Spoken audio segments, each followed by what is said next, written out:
everyone, I'd love to welcome us to this final HTML course. So officially after this course, I can call you a web developer because you'll be done with a standard markup and every basic thing you need to know about your website. So let's get right into what we have for today and what we'll be discussing for today. So if you followed us through our previous lectures, you would have known where we stopped by now. In case you have not followed us through the lectures and you have no prior knowledge to HTML, so just quickly you can head over to the previous videos before joining us here. It's always online for you to check out.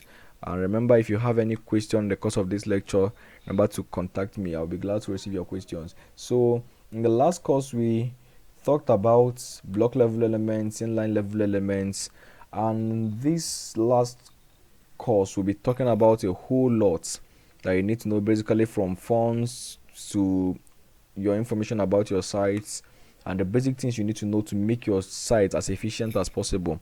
That's what we'll be discussing about in this final lecture. And in case you are not here, you have not yet subscribed, please remember to do so. Now let's just get right into what we have for today. Now, in case you remember in the last, I believe that some of us that have been joining us earlier, you must have remembered that in the last class we talked about block level elements, and earlier in while we started, I introduced to us the head section of your document, which is this section of your document, the head section of your document. And I also introduced to us that there are things that could be in the head section, things like your title. Your title could be in the head section. And let me quickly open up this file in our web browser and let's see what it looks like. So this is our index. Let me open up a current file that we are working on. So here we talked about the title. Now the title is what you have here. So that's basically what should be, I told us earlier, should be in our browser, in the head section of our browser. But beyond that, there are many more things that could be there. Now that is where we'll be kicking up from in this current lecture, now, and then we'll go into other things that we haven't discussed. And I trust that by the end of this lecture, you should already have a website at your tips. Okay, now let's get right into it. So now the first thing I'll be informing us or teaching us today is actually the meta tags. Now let me quickly highlight it up, and let me quickly make the document bigger in such a way that every one of us can see it, in case you're using a mobile phone, depending on what you are using, so you could see these documents clearly. I think it's big enough now. Now all these documents, now all the way from here to here, are meant to be in the head section of your tag, but permit me to leave it here just to explain to us the things that we need to know in this course. Now the meta element is more of meta. Could be, you could call meta a data about a data. So like they define, remember that the things that are in the head section of your document, I told you earlier, most times some of them are not visible. In fact, as a matter of fact, the only ones that are usually visible is just the title and then maybe the favicon. Every other thing is not, like these ones we'll talk about now. You don't see them in your site, but they are highly functional. Now what is the meta, or what is the meta? What is this first line I wrote down, which is the meta chassis?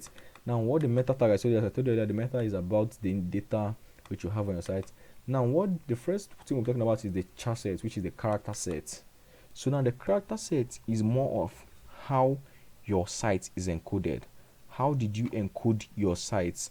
Now there are different character sets. Now a character set, the first character set to be used was ASCII. ASCII is the American Standard Code for Information Interchange. You could check it out.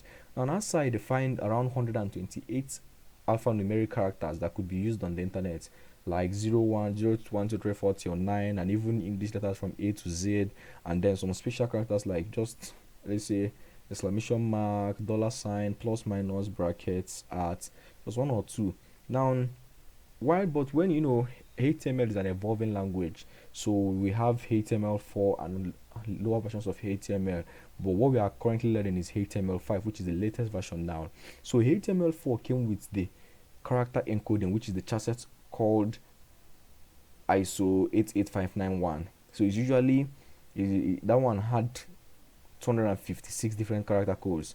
I remember I told the ASI, which was the first, had 128, while ISO 88559 had 256. Now there's also Windows ANSI. Now that Windows ANSI, more you can also call it Windows 1252, was also more of the original Windows character set. That one also had, it was more of kind of identical to the one that came with HTML4, which was ISO 8859, just that it had extra 32 characters. But let's not stress much on that. Let me just go into the one that we are currently using now. Now, the format that's the current character set that is being used all over the world is the UTF-8.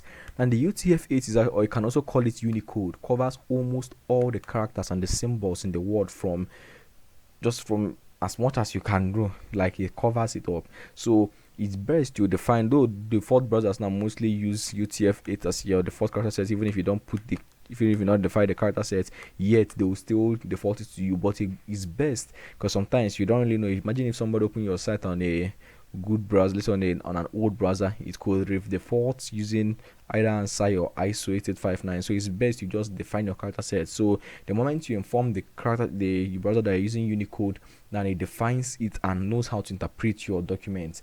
Now we quickly, so you just, the way to define it is simply after calling the meta, after opening the meta tag, you write your character set, you give it the value, which is an attribute in this tag. Remember I told that it's a soft closing tag, so it doesn't need an opening and close, so it closes itself. So you just give it the character set with a value of UTF-8, and that is it. And there's also another meta tag called the description. Now in these ones, now what usually you give them a name. Just the same way we have our link relation, we tell it is a style sheet, or also if it's a JavaScript file, you can call, if it's a JavaScript file that we're adding here, we could call this link relation, we'll inform it that it is a script. So the same way now is either a style sheet or script or basically anything that you type of documents you're adding, and then the reference. But in meta tag, you give it the value called name. Now in that name, you don't tell it what type of document it is.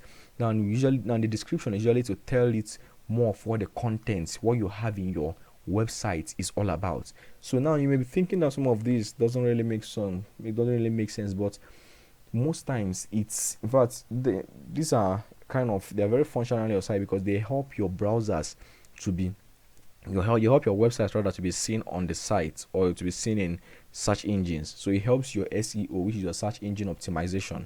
So if someone searches up maybe free web tutorials, the tendency of your documents come out is high because you already have a meta name with describing that what you have in your documents is free web tutorials. So no matter how so make sure you always add this description, and it must not in the one line. You can go as far as possible.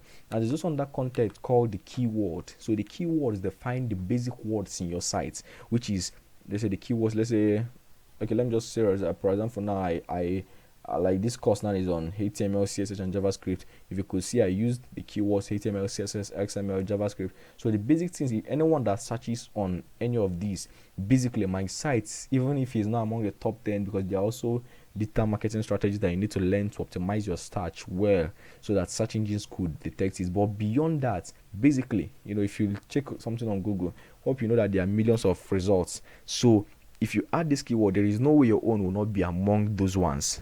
And if you're lucky enough, your own could also be among the top 10 or the top in the list. So, and this keyword is not limited. You could add tons of keyword as much as you can. So that's basically one of the meta name keyword tag. And the author is more of to define who, let's say, who coded this site, or maybe let's say even if it's an article, you can say the author or maybe your company that designed the site. So you could give that the content author usually the value for it. Now there's also, and remember that all these ones are meant to be in your head, the head section of your tag. Now we've talked about earlier the linking. If you want to link an external site sheet, you could call it, you use a href attribute to define the source, or to define where the file is located. You remember, if it's a script, which is if it's a JavaScript file, you could use scripts instead of style sheets and then define it. Now you can now add the title of your page. There's another tag called the viewport meta tag. Now what the viewport does is that it basically the viewport basically makes your site in such a way that you could know that it's responsive. Now for your site to be able to be viewable on an Android phone, on a tablet, or basically any device, is you have to adjust your site in such a way that it could be viewable. Now it's done that function is actually called responsiveness of your site. So you can make your site responsive.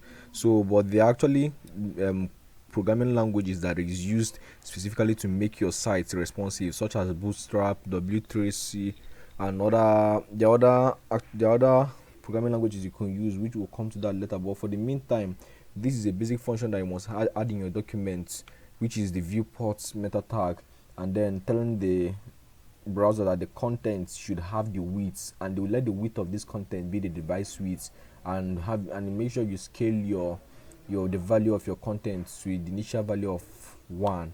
So that's basically how you could, one of the tags also that needs to be in your header, the head section of your tag. Now that's basically the things that we need to know for now about those documents that need to be in the head section of our tag. As we progress, you will get to know more that still needs to be there. But let's move into the final things we have for this. We have now one of the first thing I would like to talk about is the iframe. Now what is an iframe? An iframe is more like a little browser inside another browser that can open up inside your main browser. The document, this is the document. Okay, now yes, if you come over to this document, you will see that this is where the iframe is. So the iframe is here. So you see that it's like a new. Now I can specify the width of this iframe. Now you basically can't adjust this, but you can specify the width simply the same way you specify the width of an image in your while coding. You can add the width attributes, or the width, just basically the width attribute, or anything you want. Let me just try to add. You could just say that I want my width to be let's say 100%, and we'll see the result. Now save it and come back and reload it. So you can see now that with the width is 100%. So basically you could just specify it the way you want it to be, and that is what an iframe is.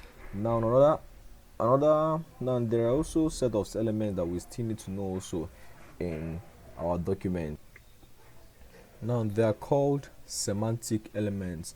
Now what are semantic elements? The elements that are defined based on let's say they are defined based on their use, or you could see the tag bears the function of that element. Let me give us an example. We have this article. What comes to your mind when you see an article tag? Basically is that what will be inside will be an article, right? And that's basically how it functions. Aside is what comes to your mind is that, okay, that this is not really part of the site, so it can be aside. And details is more of the detail. Let me just give us a few examples of this one. And if you notice, inside these details there is the figure element. I enclosed, this is the details, and I enclosed it here. In other words, these details should have this text and this figure. So now let me open up the details. If you come over here, you will see that this is the details, and it has the same text and the figure. So now that is basically how you can is a semantic element, because it explains what it is. Now there's another one called the figure element. The figure element is basically is more of just a figure, an image, yeah. So and but it's different from an image, because the figure element expects you to have a fig caption, or a caption where you can caption what your image is all about. So figure 1, depending on your design. So I just caption this. Let's say I caption the this is, I just wrote the text here as the caption of the image. So the browser understands that this is the caption of this particular image. Now you could go further to style this as much as you want, but let me just quickly give us an example of these semantic elements. Now if you look at, I also listed more semantic elements, which is footer, header, main, mark, nav, section, summary.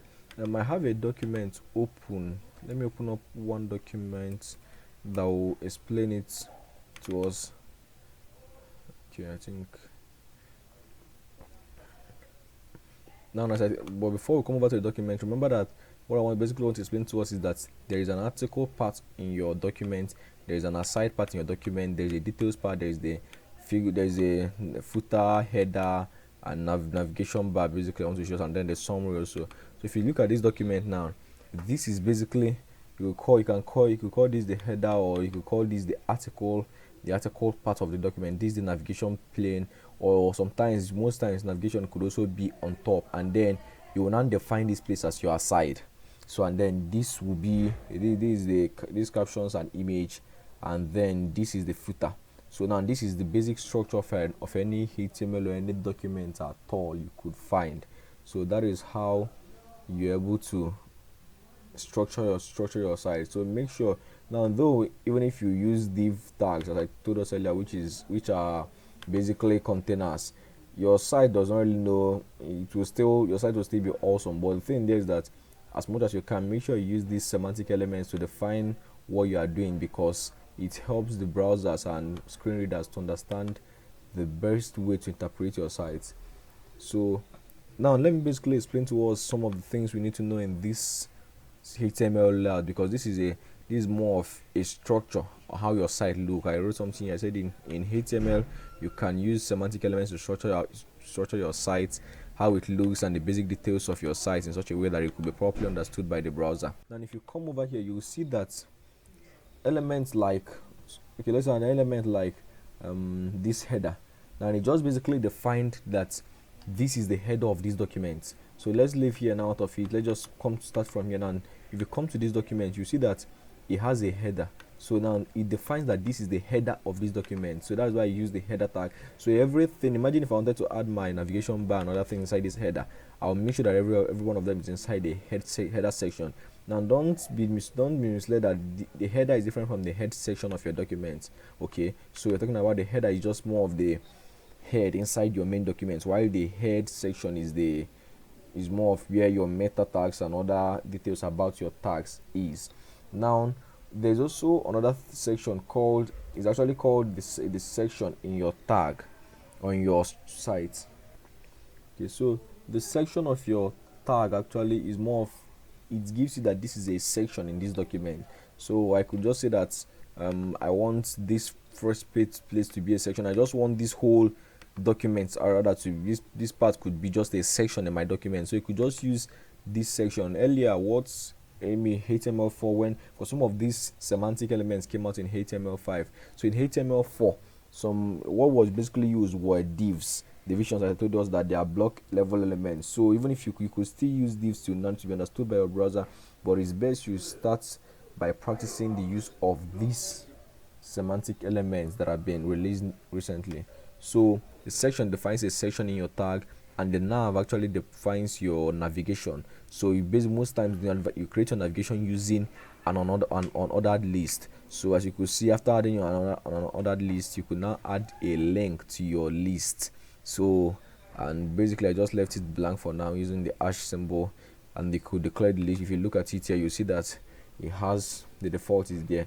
And later we'll come to styling the list or making the navigation to look more user friendly. So now the article is the section of your document that defines maybe an article you want to write. Maybe if you're a blogger, or basically you post much on your site, so you make sure you need to master some of these elements, because the article helps your browser to understand, and screen readers also to understand the main part of your document. So once you use these article elements, it's, we use section here. Sometimes you could also add main. You could call it main. Also, there is, I showed us, okay, that the main is also a section.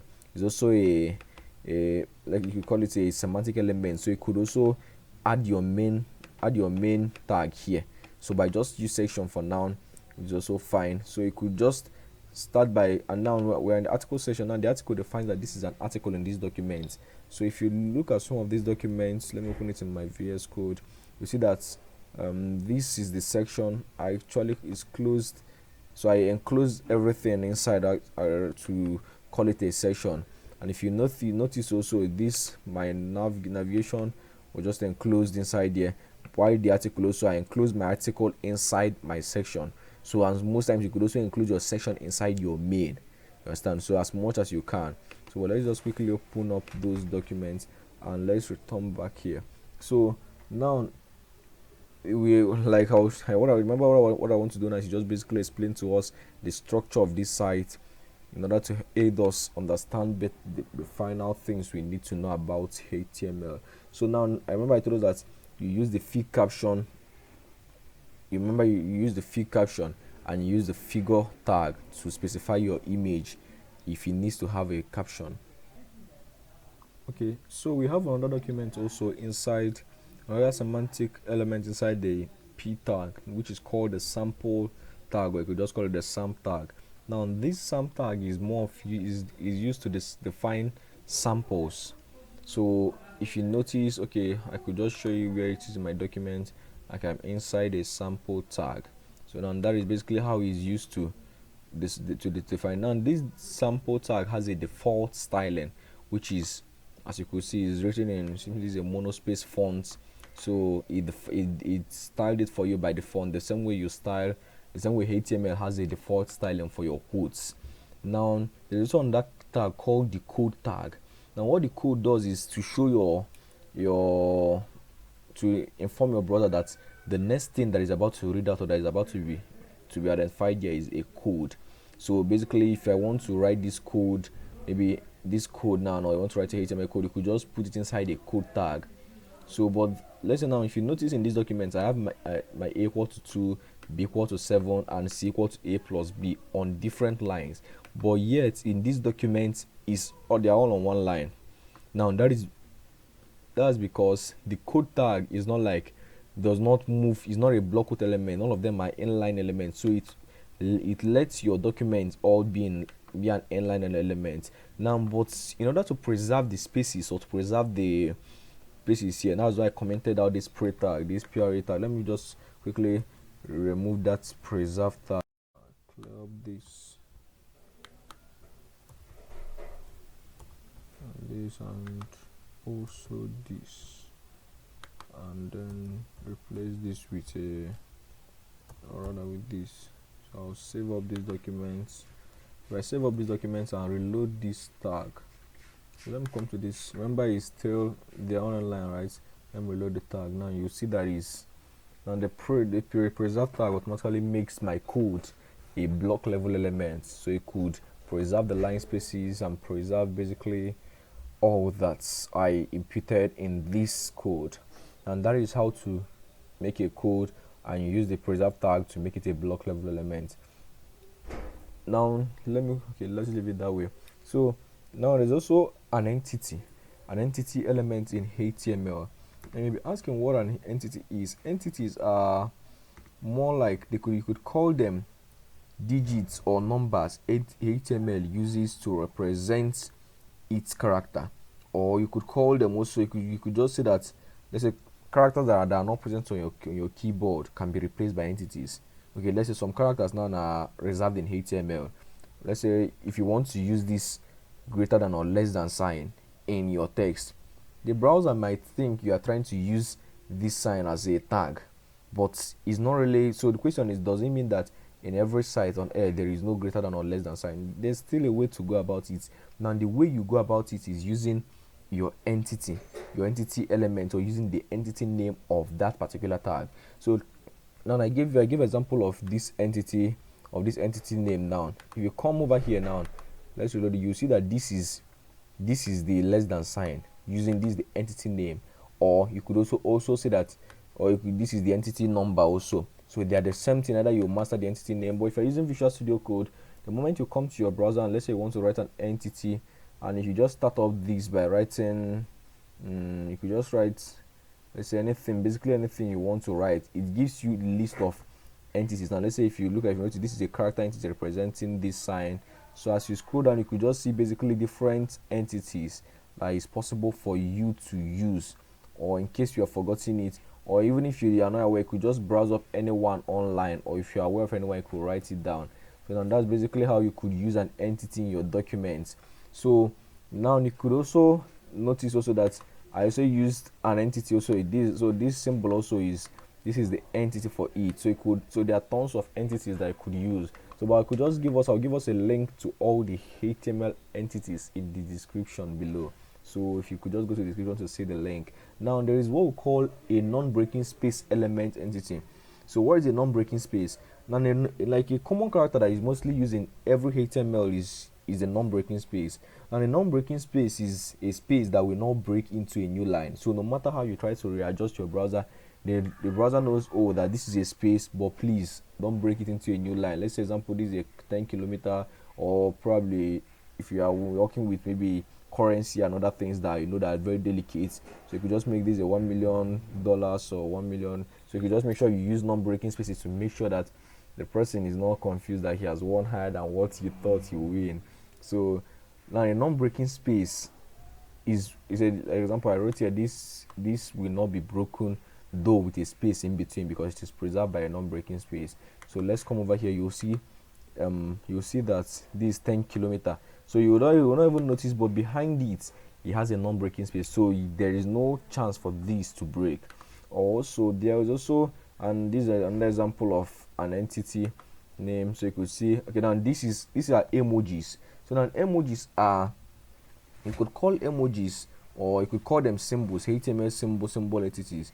Now what they're basically things that are used. Now before we come to emojis, I told us earlier about entities. Now entities does not only end with these signs, also they are also symbols in terms of $sign, greater than sign, and every other thing also. So just to inform us that HTML also has symbols, like it also has the naira, rather the currencies, and almost all the currency has its own entity. So just to be aware of that. And let's come to emojis. Okay, now emojis look like images. We could call them characters from the Unicode set. Remember I told us about the character sets earlier. So now inside the latest character set, which is the UTF-8, which is the Unicode character set. Was it here we talked about it? Okay, yeah, this is it. Okay, in this character set now, that was when emojis were defined. So the emojis are basically, you should know emojis if you are not new to the social media. So now emojis they look like images and icons. So as you could see an example here, and you could talk about, so the way to basically use add emojis. Now every emoji has its own, they have their, you could call them their entity name, or you could call them the entity number. So basically there's an emoji I defined there. Okay, this is, I will display this. So basically they are numbers. So there are emojis that are, their numbers are 128516. Some others, like the laughing emoji, let's say the love emoji, is usually 128151. So but you don't really need to cram it, so it's not something you need to master by heart. You could just, I may also leave a link in the description to getting, if you want to get the list of all the emojis also. So those ones are not a problem at all. So we'll come to another delicate point in HTML on your web design, which is basically the end. Once we are done with this, you could consider yourself that you are done with this, the first part of this course. Now that is called forms. Now what are forms? You should know that every input you at one point or the other in your life, you've made an input online, you filled a form online. So question is, how are these forms created? And basically, remember I told you that HTML is the markup or the structure of your site. So we should not really expect it to be styled that much, or expect on that feature. But the truth is that every form rather you see in any site was first of all marked up with HTML. Now question is, how can you, what are these forms like? What is the coding like? How can you create your form? Now basically, to create a form, you could just add, I started by a form. Now the first tag in creating your form is using the form tag.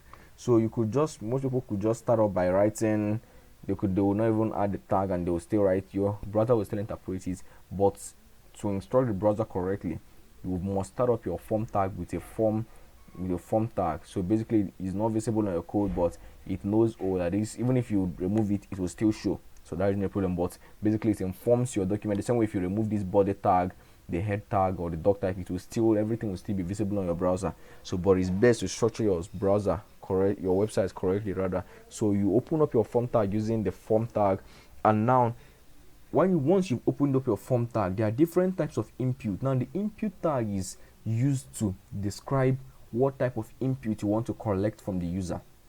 So And now I will explain to us what the two of them means, the input and the label. Now, what is the label? The label is for every input there should be a label.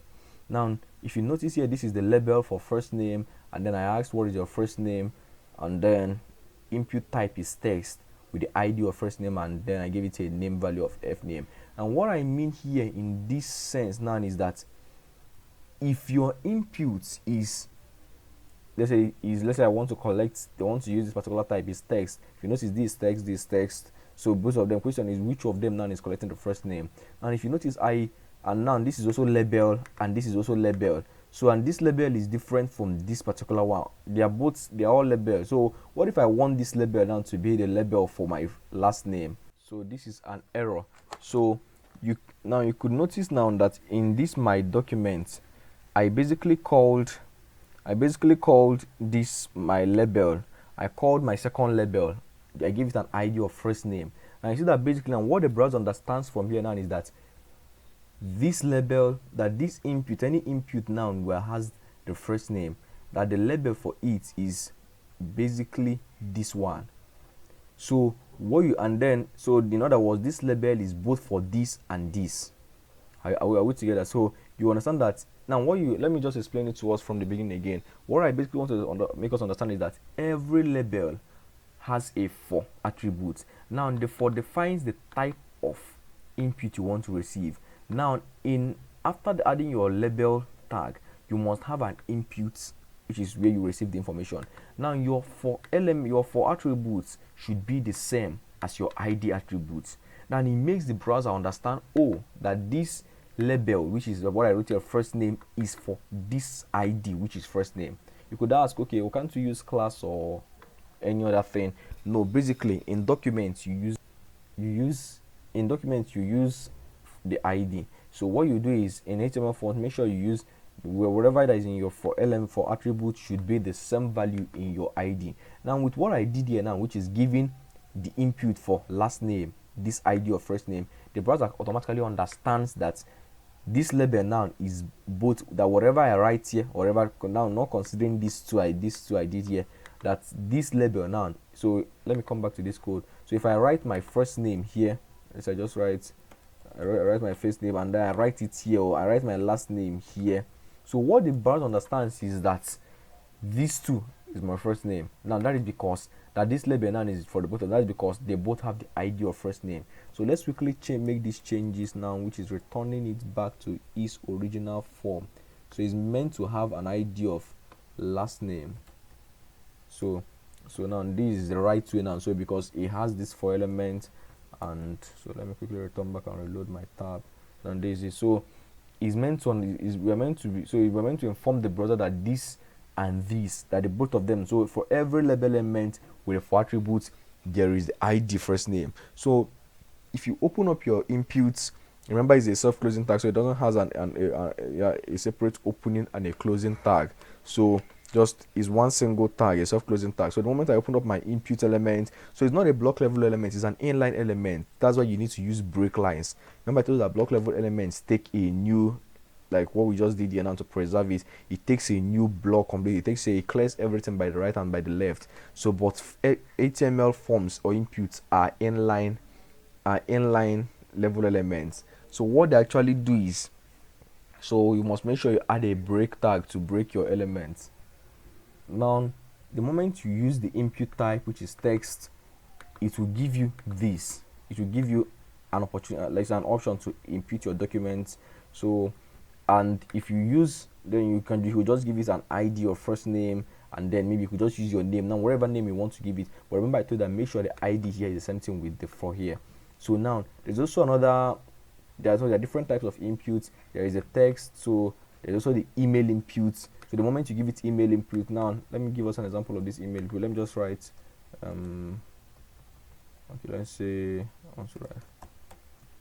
and I move over to the next line. You will notice that I can't move over to the next line. Why?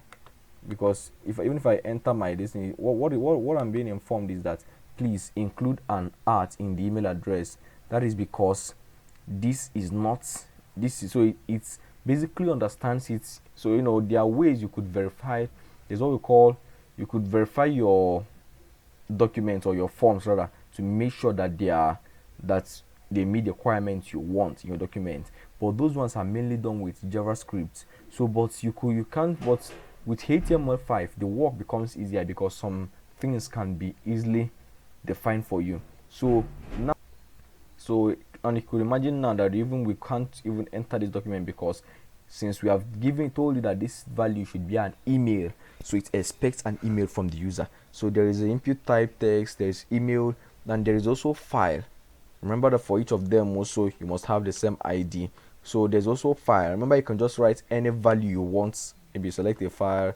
Yeah, so now what the file does is that it gives you an opportunity to upload a file. So now this is the format. You could style it later. So let's say I just choose a file here, and if I choose this file, any file, I could just choose this file and upload it. So if you upload it, it automatically uploads this file to your documents. Now that's why it could be sent to your address. Now there's also another type of input type called, and that is called hidden. The question is, what is hidden? So most times you could just have let's say you want everyone that fills a form, you want to be giving them codes. You could comment them maybe the first person, number 1, number 2, number 3, number 4, and you also want it to come. Remember that while you are we have not really come to the back end of this site. So but when you come to the back end of a site, if you've ever organized a Google form before, you see that it gives you the results in a statistics form. It gives you how many people that filled your form, how many names you've entered. You see the list of all the names. So imagine you saw the list of, maybe you saw everybody's, you have 1,000 people that filled the form, you saw their names, their last names, the email, and the files they uploaded. Now what if you want to add on that document to each and every one of them? Maybe you want to just add an entry code. Now but you don't want the user to see that particular type of element you're adding, and that is where the hidden type comes. So the hidden is most times used by developers to just put an information that they don't want you to know, because what the form sends is the value. So now, so the moment I write this value, so 3487, so the moment you fill your form here, beyond this form I will also have a value called the 3487. So maybe if you're some hackers also may also, while putting it also, they could access your IP or wherever at all. So now that's basically, but just basically to know that your input is accessed using the hidden. If you want to get an input that is not visible, you use the hidden tag. Now there's also another type of element called, another type of input called the radio. Now input called the radio is in terms of this type of input.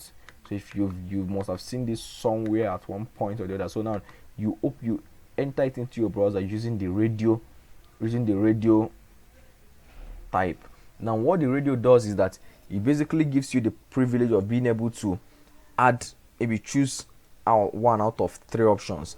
Now the question is, how can I add a radio tag to my browser? So I've told us you use the type input radio. Now but the things you need to know about in this radio now is, remember that it still takes the same structure, which is basically, let me quickly wrap this text so we could see it. So it takes the same structure, which is basically, okay, this way. So now, which is basically having this ID. So let's say for example now I talked about HTML now. So this is, now remember I added my radio before in this place now I added my label before my input. That is because I want this to be my label, then my input. Okay, but here now I want my radio element before my label. So now that is why it's done this way. That's why you see the radio first before my label. So this is the radio. I remember I told you that if it has this ID, then it should also have the value 4 with the same distance. So that's how it's done. But beyond that, another unique character in this radio element is that they must all have the same name. You got that right? So they must all have the same name.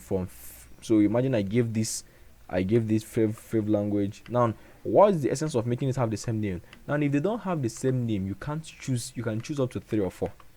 So let's say for example, let me just quickly make some changes to this site now, and you'll see. Let me just change this now from fav language to, let me just remove just a single letter and save this file and come back and reload these documents. You will see that I can make 2. Now you see, so now this particular one, so in other words, only JavaScript and HTML have the same name. So that is why I can be able to choose one of the both of them. But CSS automatically now does not have the same name with them, because I made some changes there, and that's why you could. So if you really want to choose just one document, let me undo what I just did now. So if you really want to choose one out of it, you must make sure that both of them have the same name value. So that is how you impute a radio. Now there's also another impute called, you could call that one color. So I just use the label. I say select down. This is how it opens up in your browser. So the moment you click on it, it gives you an option to choose the color you want. So then this doesn't really need, you don't need to code much. So this just simply click on it. I can choose any color. It has a wide range of colors you could choose. You could also enter the value of the colors. So I want to write any, let's say I just want to write let's say anyhow you want it at all. So just basically, or you could adjust it. You want to use hex colors, or you want to use maybe even the hue saturation. So now that is how you could enter colors or receive color input. Maybe you want to select your favorite color. Now there's also another input called, after the color input, there's another input called the date input. Now what the date input does is that it gives you the option or the liberty to impute the date you want in your document. So this is the date input. If I click on, okay, if I click over here now, so I could choose any date I want now. So any date I basically want to choose, and that is how I could enter it now. But there is another attribute or we need to know when it comes to the date input. So normally that's how you enter dates in HTML. But what if I want to, maybe I want a date before, let's say 2022, which is today's date. I want a date before, let's say, okay, let me, this is the 2nd of May 2022. How will I be able to do it? Now, if you declare the maximum, there's an attribute called the max attribute. The moment you declare this max attribute, it gives the user the option of choosing only a date before that. Now, once I've declared the max, so my limit is 2nd of May 2022, right? Now let me come back here and you will see it. So I'm asked to choose a date here, enter a date before 2nd of May 2022. So let me click on it, and let me just, if you want to click here, so you click here, and you see, if you notice, automatically this point now has been, they've been grayed out. Even if you come to me, so you see that only 2nd is the highest value I can choose at all. So now that's the highest you could choose. But if you look at this, our previous date we just added without any limit, you will see that it has, in fact, the range is as much as possible, because you could choose any year you physically just want to choose, and that's how you are, and even maybe either forward or backward as much as you can. But the moment you set a limit, so it's advisable to set limits sometimes on your browser, or let's use a browser that wants to last till when Christ comes. Let's come to another date input that we could also have in our document, which is called, which is called the date minimum. So if you want to add a minimum date, also the least date you could have also is basically to just add a, we added a maximum attribute, right? So you can't have more than this, but if you want to add a minimum, make sure you add less than this. So if you click on your minimum, let's say add a date before this, I click, you will notice that from now, you see, from, okay, my minimum was set to 2005 2nd, so February 28th. So you notice that everything less than that is not even available for us to choose. So that's how you're able to choose, add a minimum date. Now if you notice, your browser already has a default styling for it. Even on Android phone, it has a default styling for date input, so it's not something you need to style much using CSS and other things. Now what about if you want to add a date and time at the same time? And that is where you use the type date time local. And what it does is that it gives you the option of choosing both your date and your time. So let's say I chose this day and I chose this time, so automatically it imputes it for me. And that's basically how you could accept inputs for date and your time. Now there's also another option called the select option or the value option. Okay, now what the select or the option input basically does is that it gives you a platform where you could choose from a drop down list. And what a drop down is, a drop down is more of like what I just did now, and it could give you options hidden in one. So the moment you choose your let's say you open up, let's say you declare your label and you give the ID value of the select tag. Now the question is that now what are the options you want to do? So if you want to choose maybe countries or continents, you will just start adding every one of them inside your option. Now you should make sure that, don't think that because you wrote it here that the browser now thinks, oh, that this is what this person is talking about. No, what the browser actually takes, or what your document actually expects as the value of what the person chose, is the value.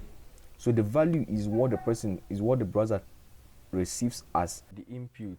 So the browser expects you to have a value.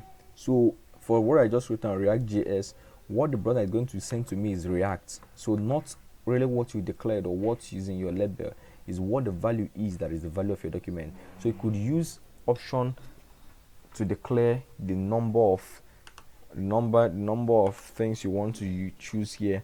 Now, and after that, there is also another value called this attribute, rather called the size attribute. Now, the size attribute declares on how many of my options I want to show once. Okay, let's say I just want to show 2. Let me quickly come to my VS Code and make the change in my option. So if you come over here now, you change this to 2 and save this document, come over to your browser and reload it, you see that I have 2. So I'm giving the option of choosing 2. You understand? So as much as possible. So but mainly the browser automatically gives you a default of 1. So I just let it as 1. So but even if you write the size, or without writing the size, it still gives you a default of 1. So that's why how you could basically declare your select inputs. Now another type of input you could have in HTML is the text area. And the text area is another type of input that is basically used to collect large text in your HTML document on your web design code or whatever you do actually. So now let me give us an example of what a text area looks like. So this is a text area. So if you notice, you could write as much things, and text area is actually the only attribute, that only input rather, that could be adjustable. So it has a little toolbar at the top that you could adjust, though while styling your documents, as you can see, most of the browsers will remove this default option or value of resizing your text area as much as you want. Now, but the question is, how can I now declare the number of, let's say I want my text area to be, I don't want it to be this big, I want it by default to be small. And that is when you use an attribute. Remember that all of them have the normal type of attributes. After declaring the tag, which is text area, you are sure you already have the label, you declare the ID, and then you could just give it a name value while accepting the document. Now what you could do now is, okay, let me reload this browser to see. This is the basic thing. Now this is the line. I don't want it to take this more space, I just want it to be small. So what I'll basically do is to, now before I'll show us how to do that, wherever you write inside the text area, now the text area is an input that does not only have, is not like others that just have their self close, so they're independent on their own. And the text area has an opening and a closing tag inside. So that's how you could basically use a text area.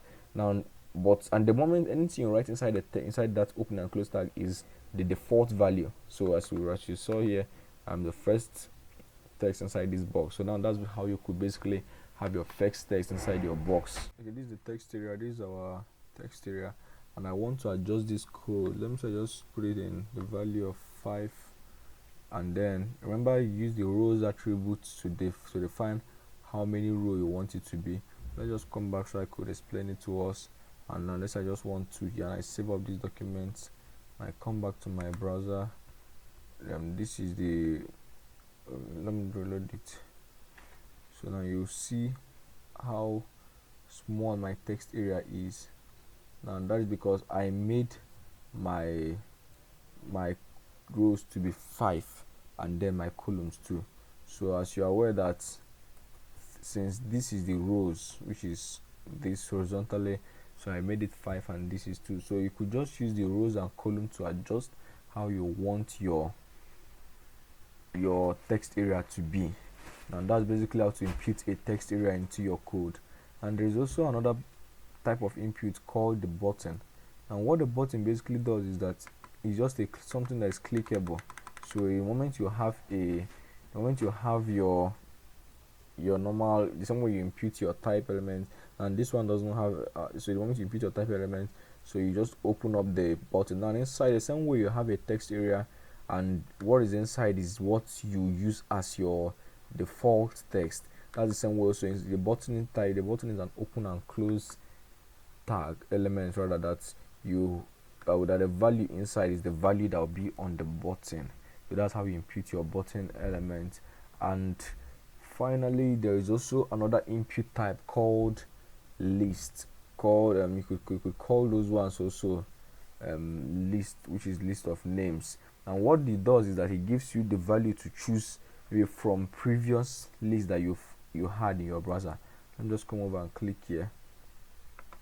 With this drop down, any name I write, I submit. There's a tendency that, and let me just most times now what it does is that if you open up this name now called list, if you open up the input rather called list, it gives you from your data list, you can be able to choose what you want. So any name I basically write, as I wrote earlier, and unless I want to write, let's come back to my code now.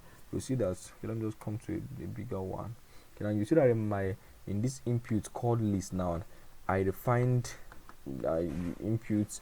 Now this is not like others that has type. So this is input list, and you define maybe what you want it to be the list, and now you create a data list for this type of input.